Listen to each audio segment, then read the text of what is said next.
ગુજરાતના ખેડૂતો પ્રામાણિક મહેનતુ છે અને જે ધિરાણ મેળવે છે તે પરત કરે છે। ગુજરાતના ખેડૂતોને દેવાદાર કહીને દેશભરમાં બદનામ કરવાનું બંધ કરવું જોઈએ। આ કહીને સરકાર ભલે પોતાનો બચાવ કરતી હોય પણ વાસ્તવિકતા એ છે કે ખેડૂતોની આવક નહીં પણ દેવું ડબલ થઈ રહ્યું છે। ગુજરાતના ખેડૂતોને છેલ્લા 3 વર્ષમાં 2,30,764 કરોડની લોન લઈ દેવું વધાર્યું છે। ખેડૂતોના દેવામાં દર વર્ષે સરેરાશ 15,000 કરોડ રૂપિયાનો વધારો થયો છે।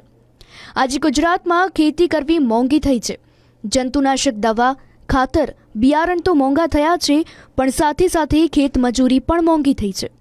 પૈસા આપવા છતાંય ખેતમજૂરો નથી મળતા। વિષમ પરિસ્થિતિ વચ્ચે ખેડૂતો અથાગ મહેનત કરી પાક પકવે તો પોષણક્ષમ ભાવો નથી મળતા। આ સંજોગોમાં જગતનો તાત એ આર્થિક રીતે બેહાલ બન્યો છે। હવે માત્ર સરકારી સહાય અને સરકારી લોન પર આધાર રાખતા હવે આંકડાઓમાં દેવાદાર બની રહ્યો છે।